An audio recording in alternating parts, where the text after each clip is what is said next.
핸델의 메시아, 하이든의 천지창조는 성경 말씀에 곡을 붙여서 만든 위대한 음악입니다. 이런 클래식 작품들은 이루 헤아릴 수 없을 만큼 많습니다. 근데 그 가운데 독일의 작곡가인 브람스가 만든 곡 독일 레퀴엠이라고 하는 곡도 그렇습니다. 레퀴엠이란 죽은 자를 위한 미사곡입니다. 그런데 이 브람스의 독일 레퀴엠이 조금 유명한 이유는 산자를 위한 위로곡이라는 그 점에서 독특하게 평가됩니다. 산자들이 죽은 자로 인한 어떤 고통을 통해서 이제 기쁨을 회복할 수 있기를 바라는 마음에서 이 곡을 만들었습니다. 브람스가 이 곡을 작곡했을 때 그때는 그의 스승인 슈만 그리고 또 어머니 두 분이 연달아 돌아가셨을 때입니다. 기둥같이 여겼던 분들의 죽음을 접한 그는 참으로 슬픔에 빠졌던 모양입니다. 그래서 이 곡을 작곡한 뒤에 곡을 끝낸 뒤에 친구에게 보낸 편지에서 이런 말을 했습니다. 나는 충분히 위로받았고 슬픔을 극복한 뒤 높이 비상하고 있는 느낌으로 살고 있다. 이렇게 전했습니다. 이 브람스의 독일 레퀴엠은 7악장으로 되어 있습니다. 그런데 모든 악장이 다 각기 다른 성경 말씀을 본문으로 채택해서 곡들을 작곡했는데 그 가운데에서 5번째 곡이 오늘 요한복음 16장에 등장하는 22절 말씀을 토대로 만들어진 곡입니다. 22절은 지금은 너희가 근심하나 내가 다시 너희를 보리니 너희 마음이 기쁠 것이요 너희 기쁨을 빼앗을 자가 없으리라는 바로 이 말씀입니다.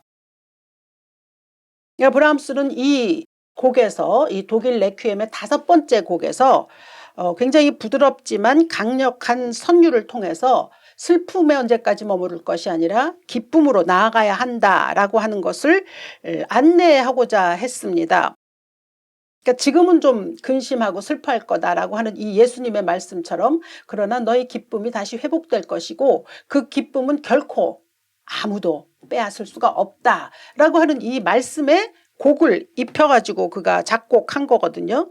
그래서 우리는 사실 이 곡이 별로 익숙하지 않습니다. 그런데 서구 그리스도인들에게는 그들의 굉장히 위로가 되는 말씀으로 꼽혀지고 그리고 또 이 브람스의 독일 레퀴엠을 통해서 또 삶에서 많은 위로를 얻는다고 그렇게 알려져 있습니다. 음악이 주는 그 치유의 효과 이런 거 우리 충분히 알고 있지 않습니까? 그냥 보통 가요를 들어도 우리의 마음이 때때로 위로를 받을 때가 있지 않습니까? 그런데 이 브람스의 곡은 이 말씀에 곡을 입혔기 때문에 수많은 그리스도인들이 슬픔에 쌓여 있을 때 고난에 쌓여 있을 때 이 음악을 들으며 그리고 또 이 음악의 바탕이 되는 그 말씀을 다시 한번 아로새기면서 그들의 슬픔에서 다시 기쁨을 회복했다라고 하는 이제 간증들도 수많이 일어나고 있고 브람스 자신도 그렇게 느꼈습니다. 그래서 저는 오늘 브람스로 하여금 슬픔을 벗어나 기쁨을 되찾게 한 이 본문과 더불어서 전체 24절까지 있는 이 말씀 속에서 예수께서 우리에게 주시고자 하시는 그 놀라운 은총 또 기쁨 평강 이런 것들을 우리가 좀 받았으면 좋겠다는 간절한 소망에서 이 말씀을 좀 나누려 합니다. 오늘 본문은 요한복음 13장으로부터 17장까지 소위 다락방 강화라고 불리는 그 말씀 가운데 주어진 일부입니다. 이때는 십자가에 달리시기 하루 전날 예수께서 이제 금요일 날 십자가에 달리셨다고 알려져 있는데 그렇다면 이날은 목요일 저녁이었고요. 그리고 장소는 마가의 다락방으로 알려져 있습니다. 최후의 만찬을 그곳에서 끝내신 후에 예수님은 제자들을 불러 모으시고 이제 대화를 그들과 하셨습니다. 그리고 내일이면 죽음을 당하실 예정입니다. 그리고 이제 당신께서 이 땅 위에서 해오셨던 수많은 일들은 제자들로 인해서 이제 이어져 갈 것입니다. 그런데 지금 제자들의 형편은 예수님의 죽음조차 예상하지 못하고 있습니다. 그러니까 예수님의 마음은 좀 답답하실 수도 있겠다 싶습니다. 크나큰 책임을 저들에게 이제 떠맡기고 떠나실 건데 아무것도 모르고 있는 그런 천방지축 같은 제자들을 보면서 그러므로 이 요한복음 13장으로부터 17장까지는 일종의 예수님의 유언이다라고 볼 수 있습니다. 예수님은 20절에서 먼저 이렇게 말씀하십니다. 내가 진실로 진실로 너희에게 이르노니 너희는 곡하고 애통하겠으나, 그러니까 예수님이 돌아가시고 나면 제자들이 얼마나 슬퍼할 건지에 대한 걸 예수님이 지금 아시는 거죠.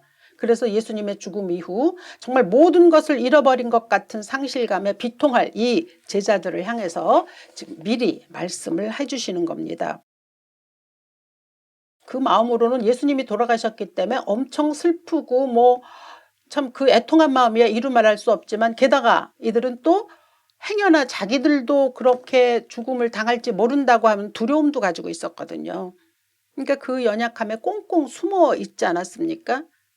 예수님 그거 다 아시는 거죠. 그래서 미리 지금은 깨닫지 못하지만 후에 성령이 오시면 분명히 알 것이니 이들을 위로해야겠다라고 하는 그 간절한 소망을 담아서 이들에게 말씀을 전하신 게 이제 오늘 본문입니다. 그리고 예수님은 너희들이 지금 내가 죽고 나면 틀림없이 비통하고 슬퍼할 건데 그럴 거 없다. 이제 머지않아 나를 또 볼 것이고, 그리고 또 그 기쁨을 회복하게 될 건데 그 기쁨은 결코 빼앗기지 않는 기쁨이다 라고 이렇게 말씀하시면서 그 이야기를 좀 쉽게 알아들을 수 있게 하기 위해서 해산의 고통을 이루고 난 어머니가 자녀를 받아드는 선물에 대한 기쁨으로 이렇게 비유 말씀을 하셨습니다. 그게 21절이죠. 여자가 해산하게 되면 그 때가 이르렀으므로 근심하나 아기를 낳으면 세상에 사람 난 기쁨으로 말미암아 그 고통을 다시 기억하지 아니하느니라. 출산은 이 세상에서 가장 아픈 형태의 고통을 수반합니다.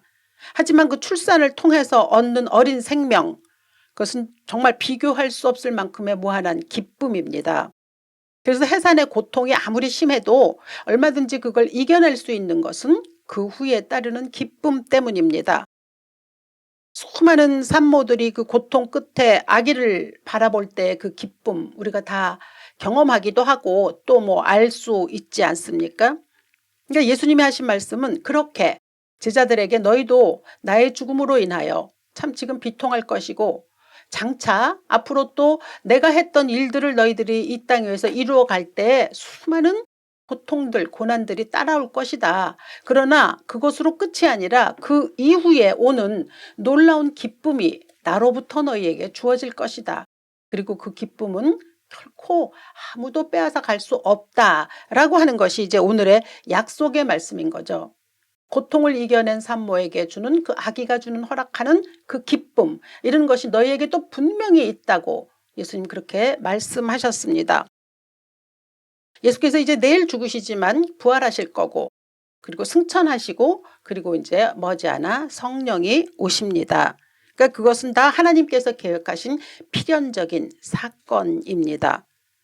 사실 죽음, 부활, 승천, 그리고 성령이 오시는 일, 이런 것들은 이전에 없었던 유례없는 일들입니다. 하나님께서 세우신 새로운 창조에 관한 말씀이죠. 그 실제로 이 제자들은 부활하신 예수를 만나기도 했습니다. 그리고 그의 승천을 목격하기도 했죠. 그랬지만 그때까지도 이 제자들은 잘 몰랐습니다. 이 돌아가는 일이 어떤 건지 밝히 깨닫지 못했는데 성령이 오시자 모든 것이 다 드러났습니다. 성령이 오시자 밝히 드러나는 모든 일들이 그들의 머릿속에 주마등처럼 아마 지나갔을 것입니다. 그리고 그들의 사명을 또 다시 한번 다짐했겠죠. 23절에 나타난 그날에는 이라고 예수님이 말씀하시는데, 이날은 성령이 이 땅에 임하시는 날을 말씀합니다. 그래서 그때는, 그날에는 성령이 오시면, 그러면 모든 것을 너희들이 깨닫고 깨달을 뿐만 아니라 너희 삶의 성령이 주인이 되셔서 살아가게 되면 엄청난 기쁨으로 너희 삶이 충만할 것이다 라고 예수님은 지금 그렇게 약속을 하십니다. 실제로 성령이 오시자 제자들의 삶은 바뀌었습니다. 그전까지 뭐 숨어있던 사람들이고, 그리고 자기 욕심대로 살려고 했던 사람들이었는데 완전히 바뀌었죠. 사도행전 5장 41절은 그들의 바뀜에 대해 이렇게 전합니다. 사도들은 그 이름을 위하여 능력받는 일에 합당한 자로 여기심을 기뻐하면서 공회 앞을 떠나니라. 예수 복음 전하면서 수많은 핍박이 있었고요. 또 사람들로부터의 멸시도 있었고 천대도 있었지만 개의치 않았다는 거예요. 그냥 기뻐했다는 거죠.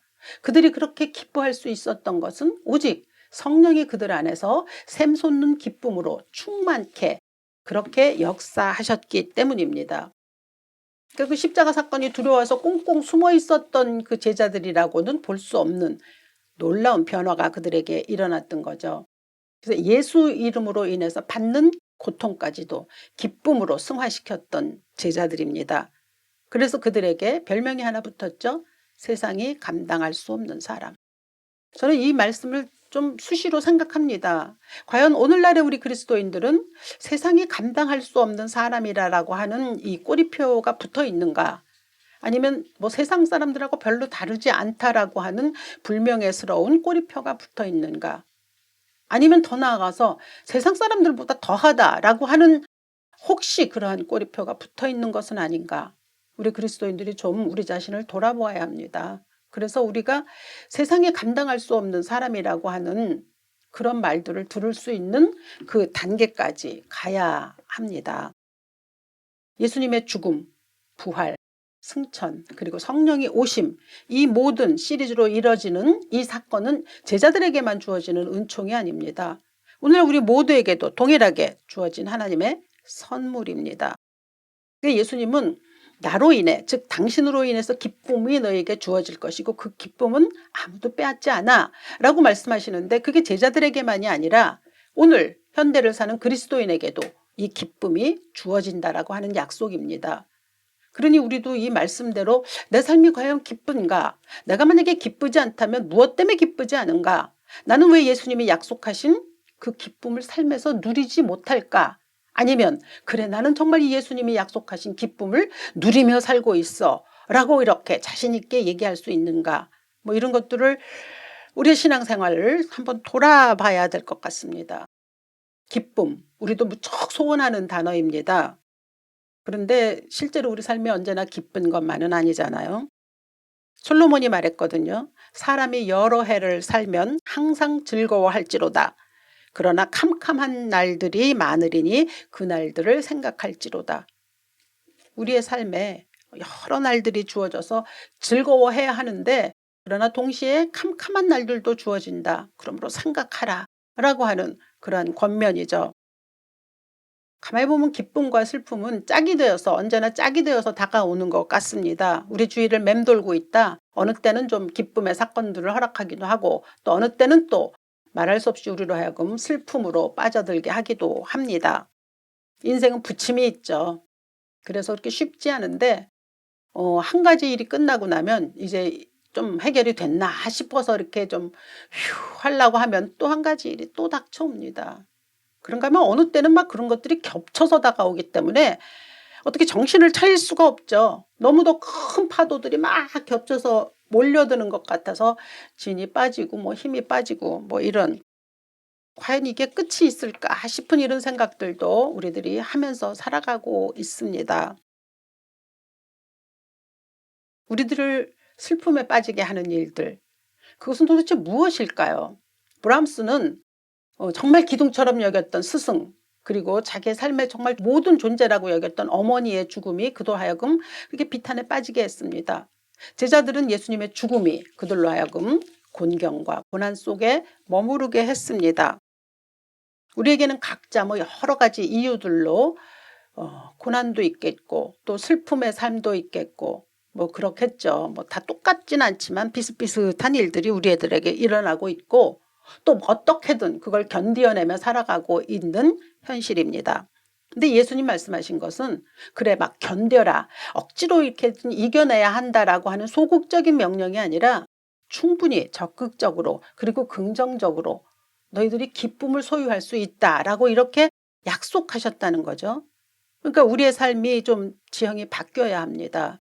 그래 뭐 어쩔 수 없어 체념하고 포기하고, 그러다 어떤 날 좀 좋은 일이 생기면 또 그것 때문에 뭐 희희낙낙하는 것이 아니라, 우리 아무리 어려운 삶이 있어도 우리에게 허락하신 본질적인 기쁨을 누릴 수가 있다고 예수님이 약속하셨으니까 그 약속을 우리가 좀 누려야 하는 것이죠. 예수님은 그 기쁨을 우리에게 허락하기 위해서 십자가를 지셔야 했고 또 부활하셔야 했고 성령을 보내셔야 했습니다. 우리가 모두가 다 기쁨으로 살아갈 수 있도록 하시기 위해서 그렇게 행하신 일입니다. 그래서 말씀하시잖아요. 너희 기쁨을 빼앗을 자가 없다. 지금은 너희가 근심하나. 그래서 근심은 슬픔과도 같은 맥락의 단어거든요. 그래 니네가 지금은 좀 슬퍼할 수도 있고 근심할 수도 있지. 그러나 기쁨이 분명히 너희에게 주어지는 것이고 그 기쁨을 꼭 누리고 살으라 라고 하는 예수님의 간절한 말씀입니다. 예전에 한 목사님으로부터 들은 말씀이 있습니다. 세상에는 유사복과 진짜 복이 있다. 근데 사람들은 그 유사복하고 진짜 복을 착각하고 혼돈한다. 예를 들어서 즐거움과 기쁨을 이야기할 때 즐거움은 유사복에 속하고 기쁨은 진짜 복에 속한다. 또한 편안함과 평안함을 두 가지로 예를 들자면 편안함은 유사복이고 평안함은 진짜 복이다라고 이렇게 말씀해 주셨던 게 기억이 납니다. 즐거움과 기쁨, 편안과 평안 이 두 가지를 한번 살펴보면요. 우리는 이 둘 사이에서 무엇을 바라며 살고 있을까요? 요즘 사회는 즐거움이 최고의 가치인 것처럼 느껴집니다. TV 예능 프로그램들이 재미가 없다고 느껴진다거나 사람들에게 즐거움을 제공하지 못하게 되면 그냥 그 프로는 폐지되는 것들을 봅니다. 그러니까 즐거움이 최고의 낙이 되는 세상이죠. 물론 재미, 즐거움 그건 나쁜 거 아닙니다. 살면서 그러한 일들도 있어야 되고 솔로몬은 그렇게 즐거운 삶을 살라고 또 우리에게 권면하기도 했습니다. 근데 문제는 뭐냐면 기쁨하고는 뿌리가 다르다는 거죠. 어르신들이 치매를 예방한다고 고스톱을 치는 모습을 봅니다. 그 과정이 굉장히 즐거워 보이죠. 재미도 있습니다. 그러나 그 고스톱이 기쁨을 창출하지는 않습니다. 같은 맥락에서 술이나 운동, 오락 이 역시 마찬가지입니다. 우리에게 허락하는 재미가 있죠. 즐거움이 있습니다. 잠깐씩 이 모든 것들이 우리에게 주는 유익도 있고 즐거움도 있고 쾌락도 있지만 그러나 이 모든 것들이 우리의 심령의 기쁨으로 바뀌지는 않습니다. 정말 기쁨이라고 하는 단어 그거 안 되죠. 더군다나 즐거움을 우리가 추구하고자 하면 즐거움은 고통을 회피합니다. 평안과 평안 이것도 한번 따져보자면요. 삶이 편안하려면 그러면은 경제적인 조건이 뒷받침되어야 하는 주지의 사실이 있습니다. 방 하나보다야 크고 넓은 집에 여러 개 방이 있는 게 훨씬 안락하고요. 화장실 하나보다야 여러 개 있어서 여러 사람들이 편하게 사용할 수 있다는 불편함을 훨씬 덜 할 수 있지 않습니까? 그러니까 즐거운 일을 도모하거나 쾌적하고 편안하고 안락하게 산다라고 하는 건 확실히 세상 것들이 채워줄 수 있는 좋은 것들입니다. 하지만 아무리 모든 것이 풍족해도 평안, 평강은 주어지지 않습니다. 그러니까 세상에 많은 것들이 우리에게 허락할 때 우리는 그저 편리하고 편안한 삶은 살 수가 있는 것이죠. 현대인들은 편안함, 안락함 이런 거 추구하지 않습니까? 근데 신앙을 그렇게 나는 좀 편안하게 신앙생활 하겠다라고 하는 것은 썩 바람직하지 않습니다. 요즘에 온라인 교회가 굉장히 많아지는데 우리가 조심해야 할 것은 이것이 우리로 하여금 신앙에 대해서 안락하게 편안하게 만들 것 같은 위험 때문입니다. 내가 나가야 하는 수고 덜하지 않습니까? 그리고 어쨌든 하나님을 만나러 가기 위해서 여러 가지를 준비해야 되는 과정들이 자칫하면 생략됩니다. 이거 굉장히 조심해야 되는 거죠. 그래서 온라인 교회에 대한 여러 가지 문제점을 또 이야기하기도 합니다. 커다란 교회에 익명의 그리스도인으로 다니는 크리스찬들이 굉장히 많습니다. 그냥 그 교회에 많이 관여하지 아니하고 잠깐 들러서 예배만 드리는 이런 그리스도인들이죠. 그런가 하면 또 작은 개척교회 일원으로 애쓰며 봉사하며 그곳에서 또 신앙생활 하는 사람도 있습니다. 어느 것이 더 복되다 귀하다라는 말씀을 제가 드리고 싶지는 않습니다. 그런데 그냥 익명으로 아무런 불편함을 갖추지 않기 위해서 그냥 다니는 것과 불편함이 있을지라도 그래도 내가 그 교회를 위해서 또 몸된 예수 그리스도의 교회를 사랑하는 마음으로 그 교회를 섬기는 것과는 분명한 차이가 있죠. 우리가 예수를 잘 믿으려고 하면 그 과정이 꼭 즐겁지만은 않을 수 있다. 된다라는 점을 생각해야 합니다. 왜냐하면 예수님은 삶의 방향성을 하향성으로 제시하셨거든요. 그러니까 우리는 다 높아지고 싶은데 자꾸 내려가야 한다는 거 불편하게 느껴지지 않습니까? 그 때문에 예수를 잘 믿는다라고 하는 거는 즐거움과는 조금 거리가 있을 수 있다라는 걸 생각하면서, 또 기쁨이라는 것은 예수께서 해산의 그 고통을 통하여 이제 또 아기를 얻는 기쁨을 말씀하신 것처럼 신앙 역시 어떤 의미에서는 고통이 없이는 쉽게 얻을 수 없는 기쁨이라고 그렇게 말씀합니다. 그러니까 우리가 단순한 삶의 즐거움을 얻기 위해서 예수를 믿는가, 뭐 이런 걸 좀 생각해야죠. 하나님으로부터 오는 기쁨을 구하고자 하는 그 간절함이 내 안에 있는가, 내가 내 희생 또 자기 포기 자기 부인 이런 걸 감수하더라도, 그렇더라도 그 안에서 허락되는 놀라운 은총에 대한 간구가 내 속에 있는가라고 하는 것이죠. 제자들이 십자가를 피했거든요. 그들은 왜 십자가가 있어야 되는지에 대해서도 깨닫지 못했습니다. 그리고 자신들이 원하는 거는 그냥 예수님을 따라다니면서 이렇게 대접받는 거, 예수님이 이제 메시아이시니까 우리도 이 라인을 이렇게 이 줄을 타고 있으면 뭔가 이제 한 자리 할지도 몰라라고 하는 생각들이 끊임없이 있었거든요. 그러니까 예수님의 가는 길과는 정반대였습니다. 그런데 성령이 오시자 바뀌었습니다. 자발적으로 십자가의 길을 가면서 기뻐할 수 있었다라는 점이죠. 그러니까 세상이 줄 수 있는 안락함, 편안함 이런 것과는 비교할 수 없는 평강, 그리고 기쁨이 그들의 마음속에서 샘솟듯 솟구쳐 올라왔다는 거예요. 참 이러한 은혜가 우리에게도 있기를 간절히 소망합니다. 예수님은 요한복음에서 또 이렇게 말씀하셨습니다. 평안을 너희에게 끼치노니 곧 나의 평안을 너희에게 주노라. 내가 너희에게 주는 것은 세상이 주는 것과 같지 아니하니라. 너희는 마음에 근심하지도 말고 두려워하지도 말라. 예수께서 아세요. 우리가 무엇 때문에 두려워하는지. 사실 그게 두려워할 필요가 없는데도 두려워할 정도로 우리는 연약하지 않습니까? 또 우리가 그냥 우리 마음속에 나 편안하게 살고 싶어요 라고 하는 욕구가 있다는 거 예수님 누구보다 아십니다. 남에게 뒤처져지고 싶지 않은 마음, 남보다도 또 조금 잘나고 싶은 이런 마음들도 우리한테 있다는 것을 예수님께서 다 아셔요. 그런데 예수께서 허락하시는 기쁨을 맛보게 되면, 그러면은 더 이상 그런 것들은 바라지 않게 된다는 거죠. 그런데 그렇게 정말 예수께서 원하시는, 또 예수께서 주시고자 하시는 그 기쁨을 우리가 바라기 위해서는 어떻게 해야 하느냐면 성령으로 살아야 하고 성령으로 기도해야만 그 기쁨이 지속된다라고 말씀하십니다. 오늘 짧은 이 20절로부터 24절까지 해서 예수님은 무려 6번이나 되풀이해서 기쁨을 얘기하십니다. 그러니까 그만큼 우리에게 기쁨을 주시고자 하는 거죠.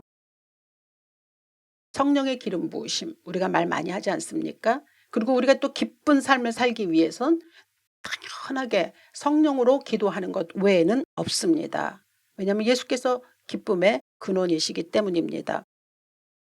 이 요한복음 13장로부터 17장까지에는 내 이름으로 무엇이든지 내게 구하면 내가 행하리라 라고 하는 말씀이 여러 번 들어있습니다.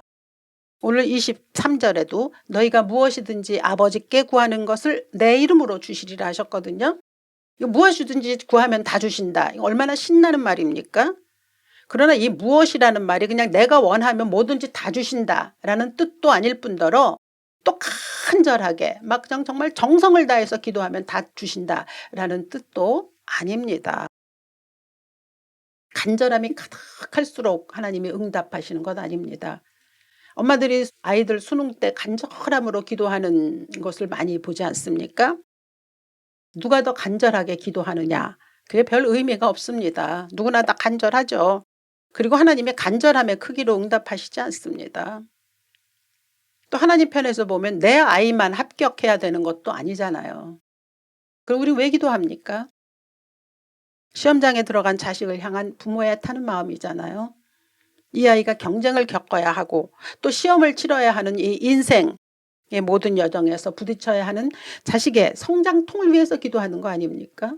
뭐 합격하면 너무 좋겠지만 만약에 그렇지 않더라도 이 일을 통해서 이 아이가 또 다시 성장할 수 있고 성숙할 수 있고, 그래서 정말 온전한 어떤 인간됨을 갖추며 살아갈 수 있는 아이가 되기 위해서 우리는 그래서 기도하는 거잖아요. 기쁨이 주어지고 평강이 주어지기를 위해서 기도합니다. 욕심으로 구하지 않잖아요. 예수 잘 믿는 일, 그게 내 의지로 되지 않습니다. 오직 성령께서 가능하게 하십니다. 성령께서 우리에게 힘을 주셔서 그 성령이 허락하시는 기쁨을 누리게 하시고, 그게 진짜 기쁨인 걸 우리가 알게 하시는 것은 오직 성령의 은사입니다. 그래서 예수님 누가복음에서 말씀하셨잖아요. 너희가 악할지라도 좋은 것을 자식에게 줄 줄 알거든 하물며 너희 하늘아버지께서 구하는 자에게 성령을 주시지 않겠느냐. 무슨 말씀입니까? 너희가 지금 무엇을 구하고 있니? 성령을 구하라. 성령을 구하면 하늘아버지께서 다 주신다. 그리고 그 안에 모든 해답이 있다. 바로 이러한 말씀입니다. 그러니까 성령을 구하는 것이 진짜 복을 바라는 사람들의 소원이어야 합니다. 성령으로 기도하면 무엇이든지 응답받습니다. 성령으로 기도하면 쓸데없는 가짜 복 달라고 괜히 진 빼거나 힘 빼지 않습니다. 그러니까 기도가 헛되지 않으려면 난 가짜 복을 구할 수는 없어 라고 하는 마음의 결심이 있어야 하고, 그것을 구분할 수 있게 하시는 성령의 은혜가 우리에게 있어야 합니다. 우리는 무엇이든지 할 수 있습니다. 그러나 정말 내 마음속에서 하나님의 영광을 위해서 사는 삶을 살려고 결단하는 그리스도인들이라고 하면 진짜 복과 가짜 복에 대한 그 분별력이 꼭 있어야 합니다. 성령께서 가능하게 하십니다. 제자들 아무 준비도 안 돼 있었거든요. 정말 아무것도 모르는 사람들이었지만 그들에게 힘 주시고 위로해 주시고, 그리고 그들이 정말 기쁨으로 살아가기를 간절하게 원하셨던 그 예수님, 오늘도 우리에게 똑같이 말씀하십니다. 성령으로 구하라. 성령으로 살아가라. 성령이 하시는 일은 너희를 진리로 인도한다. 그러므로 진리가 너희에게 베푸는 참 기쁨을 누리며 살아갈 수 있는 그리스도인들이 될 수 있다라고 예수께서 그렇게 말씀을 통하여 우리에게 간구하십니다. 지금은 우리는 근심합니다. 슬퍼합니다. 그게 우리 현실에 주어진 우리의 삶의 어려운 문제입니다. 그러나 그 가운데서도 예수께서 말씀하십니다. 그러니까 우리가 신경을 더 써야 할 것은 예수님의 말씀 아닙니까? 그래, 기쁨을 내가 너에게 줄 거야. 아무도 그것을 빼앗아 갈 사람이 없어 라고 하는 그것을 우리의 마음에 새겨야 하겠죠. 가끔가다 마음에는 자꾸 이런 어떤 가짜 복을 구하고 싶은 요구가 생깁니다. 근데 성령이 충만하면 그거 다 시시해집니다. 물질이 뭐 있으면 뭐 얼마나 있어야 하겠고 뭐 그런 마음이 들게 됩니다. 그래서 굉장히 자유함을 입죠. 그 은혜가 여러분에게 있기를 바랍니다. 성령이 충만하면 정말 참 기쁨을 소유하게 되기 바랍니다. 참 기쁨이라고 하는 것은 화합할 수 없는 형제들이 화합한다거나, 또 내가 용서할 수 없는 사람을 용서한다거나, 아니면 내가 병들고 가난해도 그래도 그 안에서 예수께서 주시는 그것을 바라보며 예수님의 놀라우신 은총을 사모할 수 있다면 하나님께서 그때 허락하십니다. 가끔가다 하나님과 우리의 관계를 부모 자식으로 제가 잘 비유합니다. 철든 자식은 부모를 걱정 끼치게 하지 않습니다. 그리스도 안에서 부모와 자식이 가치관이 같을 때 그때 그 안에 참 기쁨이 충만합니다. 왜냐하면 한 성령 안에서 한 마음을 품기 때문 아닙니까? 먹고 즐기는 일에 가장 뛰어났던 솔로몬이 말합니다. 하나님을 경외하고 그의 명령들을 지킬지어다. 이것이 사람의 본분이니라. 마땅히 해야 할 일을 한다기보다는 그로 말미암아 우리에게 기쁨과 평강이 주어진다는 뜻이기도 할 것입니다. 하나님은 우리에게 복을 주시려고 미리 준비해 놓고 기다리십니다. 성령을 보내셔서 우리로 하여금 성령으로 충만한 사람이 되어서 이 땅 위에서 빼앗기지 않는 기쁨으로 살아가기를 간절히 원하고 바라고 계십니다. 이 아침에 그 은혜가 여러분에게 있기를 간절히 축원합니다. 살아계신 아버지, 우리는 참으로 이 땅에서 여러 가지 복들을 누리기를 원합니다.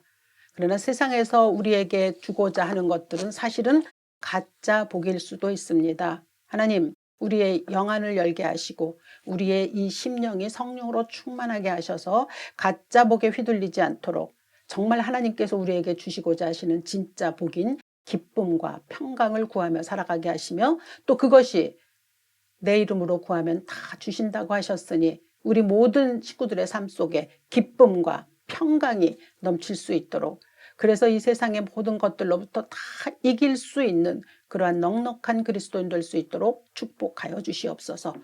주 예수 그리스도 귀하신 이름으로 기도합니다. 아멘.